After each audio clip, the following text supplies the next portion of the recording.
Bonjour tout le monde, comment ça va par chez vous? Alors soyons clairs d'entrée de jeu, cet épisode est fait pour avoir un peu de culture générale et pas devenir un expert en astronomie. Alors soyez détendus.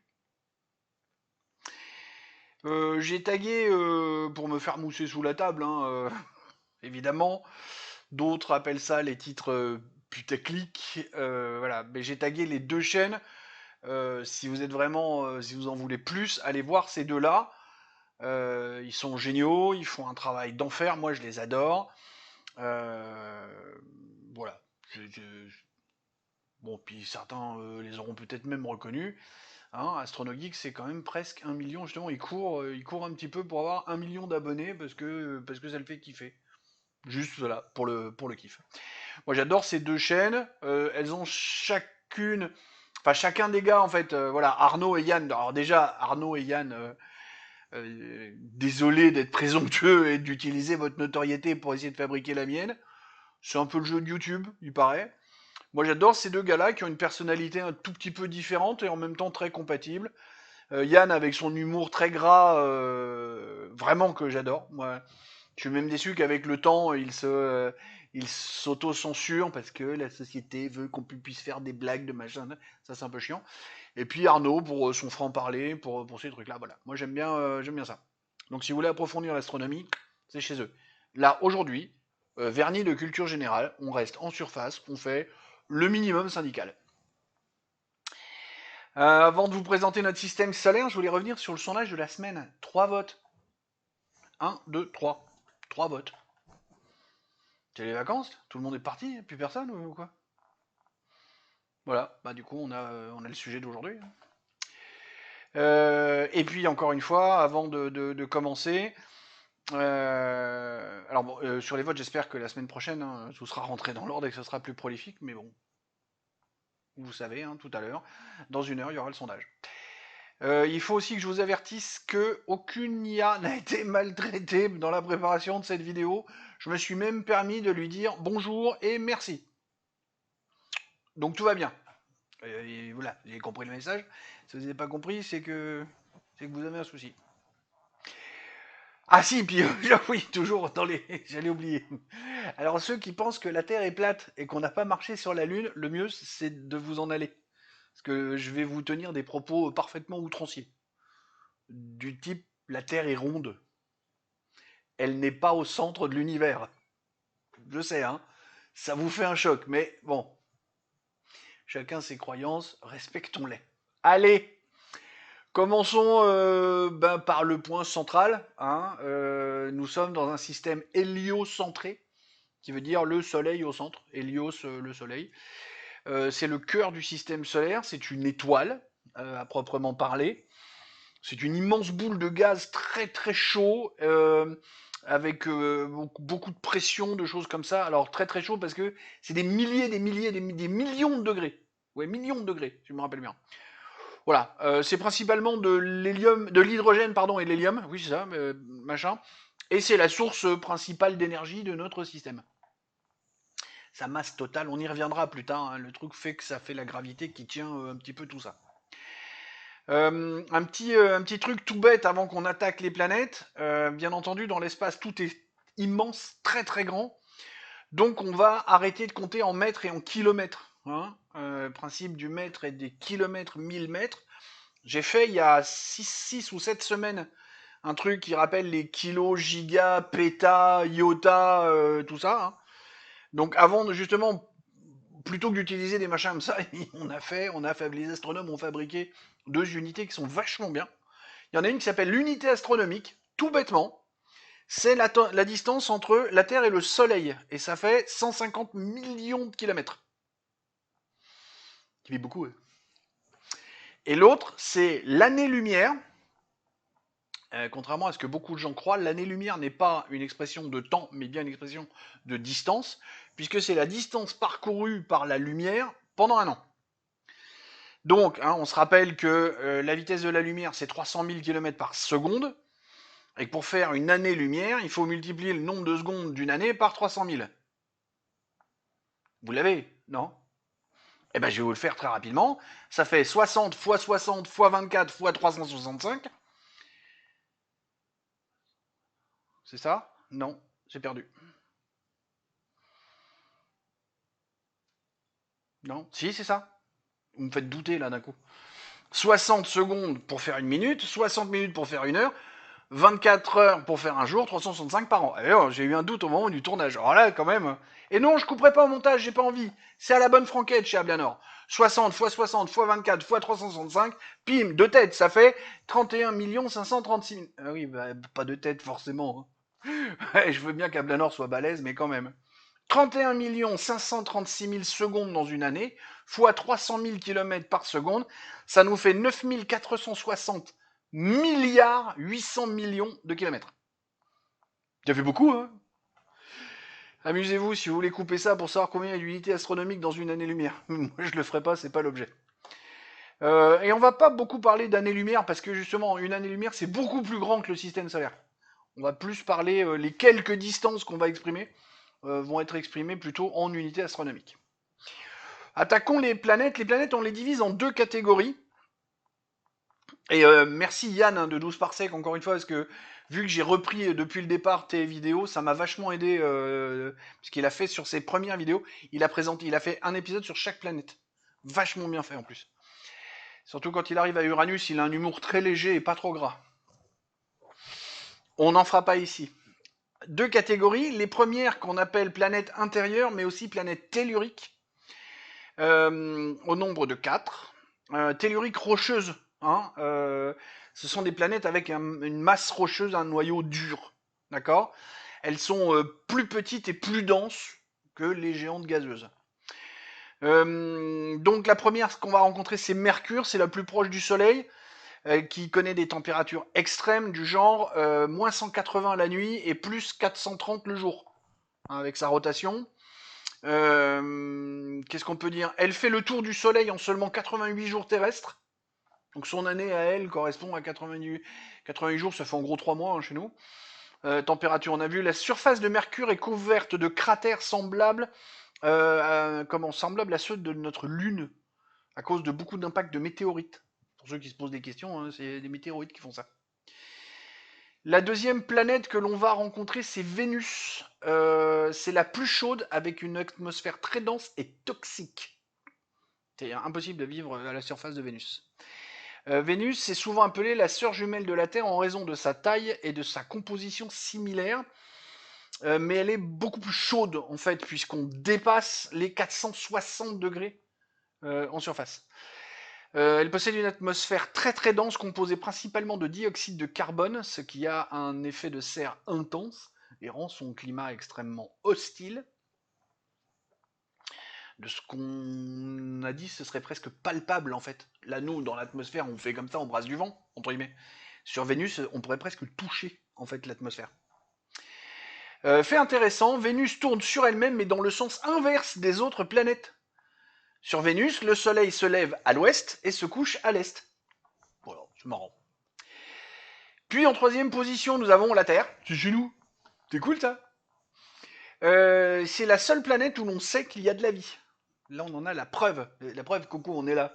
C'est pas mal, hein. Alors, ça peut abriter la vie parce que atmosphère riche en oxygène, avec de l'eau et puis de l'eau liquide à la surface et un climat qui permet une diversité de formes de vie. La croûte est divisée en plaques tectoniques qui se déplacent, provoquant des tremblements de terre et l'activité volcanique. Ça a été un joyeux bordel sur les 2 ou 3 premiers milliards d'années de vie de notre belle planète. La Terre a un champ magnétique qui protège les organismes vivants des radiations solaires dangereuses. De temps en temps, on entend parler avec les éruptions solaires, là, les vents cosmiques, les vents solaires qui se baladent. Et donc nous, on a ce truc magnétique qui fait que on est plus ou moins protégé de ça. Et que ce serait le dawa total si ça tombait, parce que là, on serait pratiquement tous morts. Et puis, on va attaquer le truc qu'il y a autour des planètes régulièrement, les satellites. Alors, pas les bordels qui nous servent à faire de l'internet, de la communication, mais les vrais satellites naturels, puisque les deux premières planètes n'en avaient pas. C'est pour ça que j'en ai pas parlé. C'est une bonne raison. La Terre a un satellite qui s'appelle la Lune. La Lune qui est qui est la 5e plus grande lune du système solaire. qui n'est pas la plus grosse, non. Et encore une fois, tous les cratères que l'on voit sur la Lune, hein, c'est essentiellement des météorites. Lune qu'on est allé visiter, hein, avec 5 missions Apollo, si je me rappelle bien. Oui, c'est ça, 5 missions Apollo, puisque la 13, on en a fait un très beau film palpitant, que je vous conseille, parce qu'on oublie, on a beau connaître le scénario, c'est tellement palpitant et bien fait qu'on oublie ce qui se passe dedans. Il y a 11 personnes, 11 êtres humains qui ont réussi à poser le pied sur ce truc-là. Et visiblement, il y a plein de gens qui veulent y retourner pour préparer les voyages sur Mars. Très belle transition, mon cher. Parlons de Mars maintenant. Mars, surnommée la planète rouge, elle intrigue beaucoup avec ses possibles traces d'eau ancienne. Il y a un gros débat là-dessus. Elle est rouge parce qu'il y a énormément d'oxyde de fer à sa surface, de la rouille vulgairement. Hein. Mars est un des corps célestes les plus explorés en quête de signes de vie. Oui, parce que hormis la Lune, Mars, on en est à 4 ou 5 sondes, je crois, autour pour essayer de l'ausculter. Mars possède le plus grand volcan du système solaire, Olympus Mons, je crois, qui mesure environ 3 fois la hauteur de l'Everest. Ça vous parle pas? 3 fois 8, 24 kilomètres. L'Everest, c'est 8000 et quelques. Ah bah là, c'est 3 fois 8, 24. Vous voyez, ça sert d'avoir l'étape de multiplication par cœur. Elle a également un canyon gigantesque, Valles Marineris, qui s'étend sur près de 4000 km, soit environ la longueur des États-Unis, hein, d'est en ouest, pour faire des rapports. Et puis c'est marrant, cette histoire de volcan, dans mon petite anecdote perso rapide, dans mon univers de jeu de rôle, j'ai fait une montagne qui fait 22 km d'altitude. Alors que je ne savais pas, parce que j'ai fait ça en 87, je ne savais pas qu'il y avait ce truc-là. C'est bien des années plus tard. Donc si ça se trouve, je l'avais peut-être inconsciemment entendu et j'ai répliqué. Voilà. Pour toujours ces histoires de transcendance. On ne crée pas les choses from scratch. Cette transcendance-là n'existe pas. Plus maintenant. Il y a tellement eu de créations avant nous que on ne pourrait plus faire un truc réellement original. Refermons cette parenthèse. Mars compte 2 lunes, 2 satellites. On va plutôt employer le mot de satellite plutôt que de lune parce que ça va être, sinon ça va être un coup à se faire enduire d'erreurs. Vous l'avez? Phobos, petit de forme irrégulière, il est le plus proche de Mars et pourrait s'écraser ou se désintégrer dans quelques millions d'années. Avec le principe de gravité, c'est quelque chose qui est, la gravité, c'est quelque chose qui ne reste pas stable. Faut le savoir. C'est le principe de physique de base. Et Deimos, plus éloigné de Mars, est plus petit que Phobos. Profitons de cet intermède puisque c'était la 4e et dernière planète de la série des intérieurs.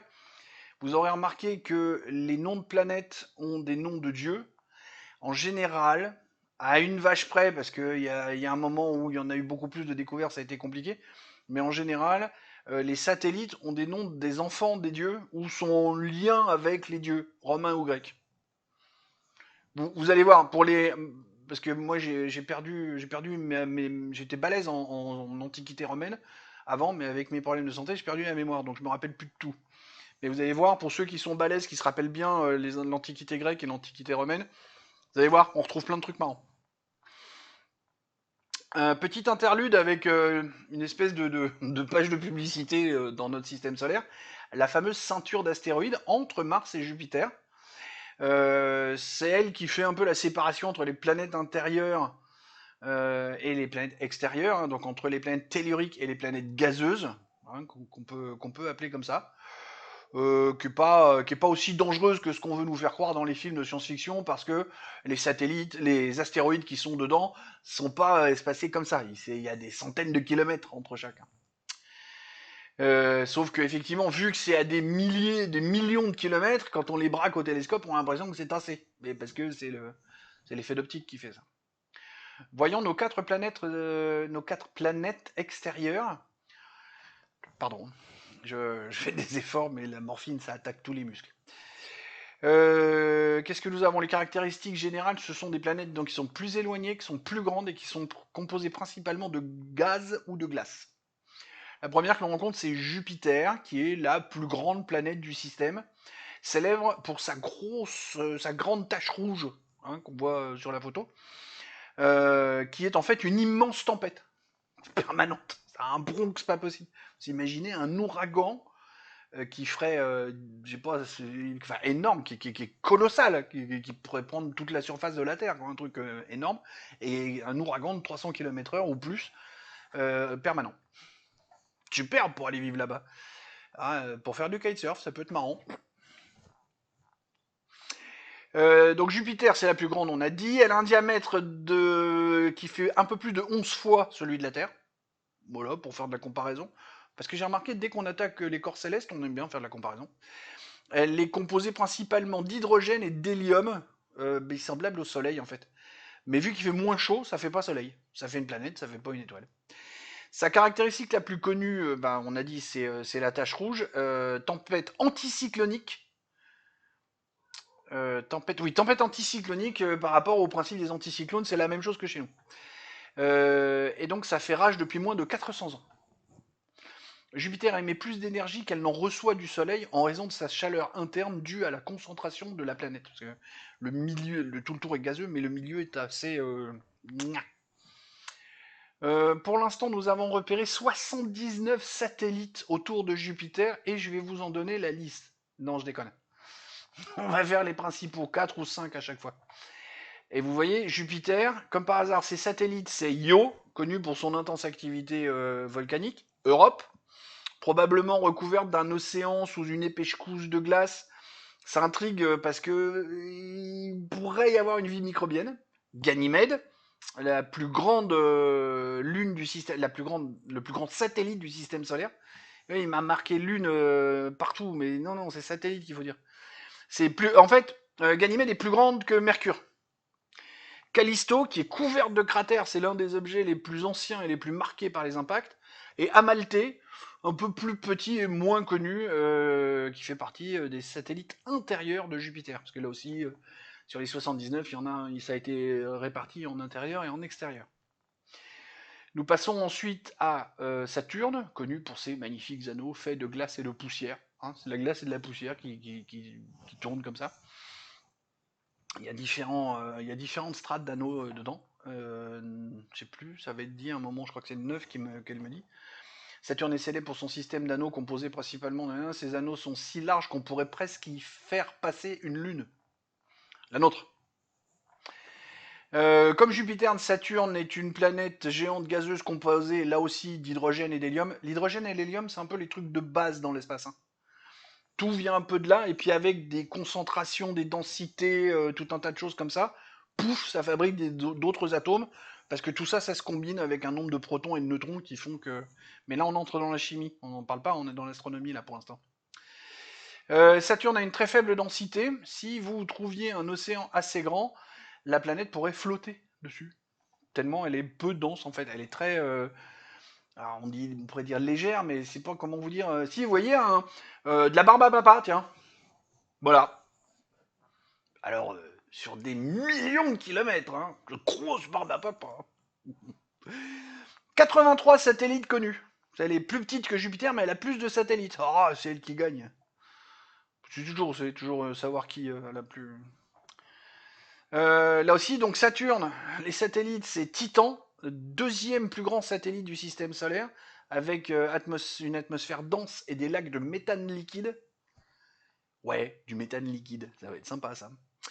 Encelade possède des geysers de vapeur d'eau, hein, parce que ça doit faire un peu chaud, et pourrait aussi abriter un océan sous sa surface. C'est des concepts bizarres, hein, faut se les faire. Mimas, j'aime beaucoup, qui ressemble à l'étoile de la mort de Star Wars à cause de son énorme cratère. Mimas, il y a un énorme cratère qui lui donne une tête d'étoile de la mort de Star Wars. Tétis, connu pour ses vastes canyons. Dionée et Rhea, ouais, on va en dire plus de 5 là, qui sont des autres satellites de taille moyenne avec des caractéristiques uniques qui sont un petit peu différents des autres. Et enfin, Hyperion, qui est un satellite avec une forme étrange et un mouvement un peu chaotique, pas très circulaire, pas... c'est compliqué. Bon, vous voyez, si je me rappelle bien, tout ça, c'est dans la famille de Saturne. On passe ensuite à Uranus, avec une rotation inclinée presque sur le côté. Parce que vous avez bien compris que les planètes, elles ont un axe, elles tournent autour de leur axe, tout en tournant autour du Soleil. Ok ? Et bien là, Uranus, son axe de rotation est comme ça. Alors j'exagère parce que c'est pas à 90, Mais on n'est pas loin, on est à 60 et quelques 10 degrés, il me l'a pas dit? Non. Si, pardon, il me le dit, non, on est à 98 degrés. Ah oui, carrément, ça retourne dans l'autre sens, en fait. Enfin, je sais pas par où est-ce qu'il prend la verticale. Cela signifie qu'en fait, dans son orbite, elle roule. C'est une planète qui roule sur son orbite. Marrant. C'est une planète géante de glace, pareil, principalement composée d'hydrogène, d'hélium, mais on va rajouter de l'ammoniac et de l'eau. C'est pour ça que ça lui fait une couleur un peu bleu-vert. Il y a 27 satellites sur notre ami, enfin autour de notre ami Uranus, avec le plus grand satellite qui s'appelle Titania, le deuxième plus grand avec une surface très très marquée de plein de cratères qui s'appelle Oberon. Un satellite sombre, lui aussi couvert, alors là, intégralement de cratères qui s'appelle Umbriel. C'est vrai, je sais pas trop comment on pourrait dire. UMBRAEL. Umbriel. Ensuite, nous avons Ariel, qui là, au lieu d'avoir des cratères, a des canyons de folie et une activité géologique, enfin avec des signes d'activité géologique passée. Et Miranda, un des satellites les plus étranges du système solaire, avec des formations géologiques très très atypiques. Et enfin, dernière planète extérieure, Neptune, donc la planète la plus éloignée, qui est très très célèbre parce qu'il y a des vents ultra violents qui tournent là-dessus. Il faut savoir qu'elle ne reçoit qu'un 900e de la lumière du Soleil, tellement elle est éloignée. Les fameux vents extrêmes dont je vous parlais, elles sont à plus de 2000 km/h. Pareil, hein, les kitesurfers. Hein. Ouais, je fais une fixette sur le kitesurf parce que, à cause de mon accident, je peux plus en faire parce que sinon ça m'arracherait l'épaule. Donc, mais c'est couillon parce qu'avant mon accident, j'avais préparé un stage. Bref. Uranus, géante de glace, atmosphère contenant du méthane. Méthane, c'est le troisième truc qu'on trouve très souvent. Hein. Hélium, hydrogène, puis méthane. Et c'est le méthane qui lui donne sa couleur un peu bleu intense. Nous avons 14 satellites connus autour de Neptune. Triton, qui est le plus grand de ces satellites, connu pour ses geysers et qui orbite en sens inverse de la rotation de la planète. Ça crée un bordel magnétique de temps en temps. C'est ça aussi qui nous fait dire que Triton, en fait, c'est. Alors, il y a. Si on revient chez nous, la Lune, c'est un truc qui serait passé, qui aurait percuté la Terre en formation et qui se serait éjecté. Donc, en fait, sur la Lune, c'est un bout de la Terre. D'accord parce que ça, quand c'était pas encore des machins, tac, ça. Et puis ça a fait comme ça. Là, c'est un objet céleste qui serait passé, qui aurait tapé dans Neptune et qui aurait rebondi. Mais avec le système de gravité qui aurait été retenu en orbite, et du coup, vu que ça a tapé, ça tourne dans l'autre sens, par rapport au reste. Voilà pour la petite histoire de Triton. Puis après, on va trouver Néréide, qui a une orbite très très excentrique et allongée. Hein, les orbites, c'est pas forcément, c'est jamais un cercle parfait. Mais là, c'est vraiment. On a Proteus, qui est l'un des plus grands satellites internes de Neptune. Ah oui, puis il m'a donné Despina, Thalassa et Galatée, qui sont les trois plus connus au centre. Voilà, en gros. Est-ce qu'on parle de Pluton? Parce que alors, Pluton a été démis de ses fonctions de planète, puisque c'est trop loin, trop froid. Il y avait plein de caractéristiques qui ont fait que les astronomes ont décidé ça. Ça a grogné aux États-Unis, parce que c'était la seule qu'un Américain avait découvert. Donc ils n'étaient pas contents. Pluton a quand même des satellites, et vous allez voir, hein, Pluton c'est Charon, Hydra, Nix, Kerberos et Styx. Alors, je vous dis pas grand chose dessus, parce qu'en fait, c'est tellement loin de Pluton que bah on a du mal à avoir des vraies infos dessus. C'est juste. Et puis c'est pas gazeux Pluton, c'est tellurique. Donc c'est pour ça qu'on a du mal à le mettre dans la case des planètes, parce que à cette distance-là, ça devrait être des gazeux. Donc il y a débat là-dedans. Il y a débat. C'est pas. Parfois je parle de débat d'historiens dans les départements. Là, il y a débat d'astronomes. C'est tout aussi drôle. Hein. Sauf qu'on comprend encore moins. On pourra noter. On pourra noter la ceinture de Kuiper. Alors, c'est un néerlandais, donc il paraît qu'il faudrait dire Kuiper. Si vous écoutez Astronogeek et Yann, enfin 12 parsec, vous allez voir, Astronogeek dit Kuiper et 12 parsec dit Kuiper. Et moi j'ai tendance à dire Kuiper parce que mon père en fait prononçait comme ça. Donc j'ai grandi avec ça. Cette fameuse ceinture de Kuiper, c'est une région qui est au-delà de Neptune, donc qui est vraiment en dehors. Le nuage d'Oort, avec deux O, c'est encore plus en dehors.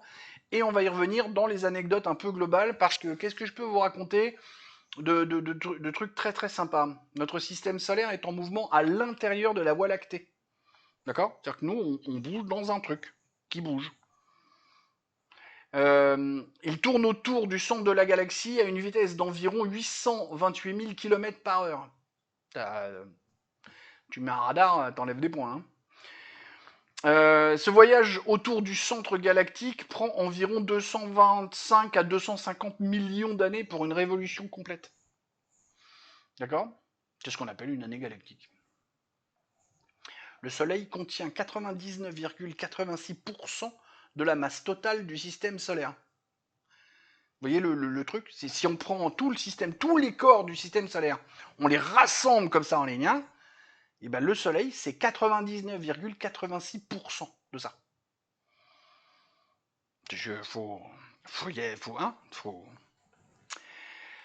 Si, moi je trouvais que c'était une info pertinente pour la culture. En fait, faut pas spécialement retenir le 99,86.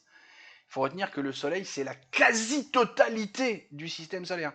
Et que nous, on est rien avec notre boule de la Terre, où on croit qu'on est sur un gros truc, on n'est pas grand-chose en fait. La ceinture d'astéroïdes qu'on a évoqué tout à l'heure hein, dans les films, hein, je réinsiste là-dessus, dans les films on nous met des trucs d'astéroïdes super serrés, super... En fait non, la nôtre, nous, ça va, on peut se balader dedans, il n'y a pas de souci. Hein. Les vaisseaux spatiaux qu'on envoie, alors vaisseaux spatiaux oui, mais parce que le moindre satellite s'appelle un vaisseau spatial. C'est son nom de base. On les envoie, ça passe au travers, il n'y a pas de souci, il se fait pas bing bang comme ça. Hein. Il existe une zone habitable. Vous avez vu tous les guillemets que je mets hein? Vous avez bien vu? D'accord? Ou zone Goldilocks, qui est ni trop chaude ni trop froide, qui est à bonne distance du Soleil. Alors ça tombe bien, la Terre, elle est dedans. Et Mars est à l'intérieur de la limite, mais limite. Ce qui veut dire qu'il est possible qu'il y ait eu de la vie sur Mars. Ou peut-être ou peut-être qu'on pourrait en refaire. Je m'aventure pas plus parce que là-dessus aussi, c'est très très spéculatif. On est sur des choses où les gens cherchent. Donc ils trouvent des trucs, ils en parlent et voilà. Donc prenez cette part doucement là-dessus. Voilà, faut être tranquille. Comme je disais, la ceinture de Kuiper, c'est le truc vachement loin, c'est au-delà de Neptune. Pluton fait partie de la ceinture de Kuiper. Du coup, je me suis mis à dire Kuiper. Bon, bah voilà. J'ai peut-être changé. Comme quoi, tout arrive, on peut tous changer. Le nuage de Oort, hein, comme j'ai dit, la ceinture de Kuiper, c'est 15 000 lions d'unités astronomiques à 30 millions d'unités astronomiques. Le nuage d'Oort, c'est encore plus loin, jusqu'à 100 millions d'unités astronomiques. Et encore, c'est, comme il dit, c'est une zone théorique hypothétique. On ne sait pas trop jusqu'où ça va. On sait où ça commence, on ne sait pas où ça finit. Et là-dedans, il y a plein de trucs. Et c'est dans tous ces trucs-là, par exemple, qu'on va retrouver comment ça s'appelle, la comète de Halley, qui fait partie de ces séries de comètes à ce qu'on appelle la période courte, puisqu'elle passe tous les 76 ans. Alors courte, au niveau de l'univers. Hein. La comète de Halley, il y a des gens qui la verront jamais. Hein. Parce qu'il y a des gens, ils vivent moins de 76 ans. Donc si tu nais juste après son passage et que tu vis moins de 76 ans, moi je sais qu'elle est passée, j'avais une trentaine d'années, je la reverrai jamais. Et je l'ai loupé le jour où elle est passée. Et ce sont des orbites elliptiques, parce qu'elles tournent vraiment autour du Soleil, mais c'est ce qu'on appelle des orbites elliptiques, parce que ça tourne pas en rond, et le Soleil n'est pas au centre de ce truc-là. Voilà. Bon, il n'y a pas que la comète de Halley, il y en a un paquet de comètes comme ça, qui en fait, c'est parce qu'elles se refroidissent qu'elles reviennent vers le Soleil. En gros, en très gros, d'accord. Et donc, elles seraient logées dans ce fameux nuage de Oort qui est très loin. Et le truc qu'il faut garder en tête, c'est que le système solaire, c'est un disque à une vache près. C'est pas une sphère, c'est pas une boule. Si vous regardez bien, même avec les orbites de planètes qui sont un peu comme ça, eh ben ça reste un disque un peu épais, mais c'est un disque. Et tout tourne comme ça. Il n'y a pas de truc qui tourne à 90 degrés par rapport au reste. Ça tourne vraiment. C'est assez. Alors sur un truc assez épais, mais ça forme un disque. Voilà. C'était long, hein. Ah oui, alors là, je vois la longueur du truc. Mais fallait en raconter. Je trouvais ça. Vous avez été que deux à le demander dans les votes, mais bah comme ça vous êtes servis. Si vous êtes encore là, commentez Star Wars. Euh, Juste pour la déconnade, puisqu'on en a parlé tout à l'heure. Je pense qu'avec ça, vous avez un bon vernis culturel pour parler d'astronomie, des corps célestes de notre système solaire, et qui a sincèrement pas besoin d'en connaître beaucoup plus. Pas grand chose de plus à en dire. Je vous aime tous, des bisous, et à la semaine prochaine.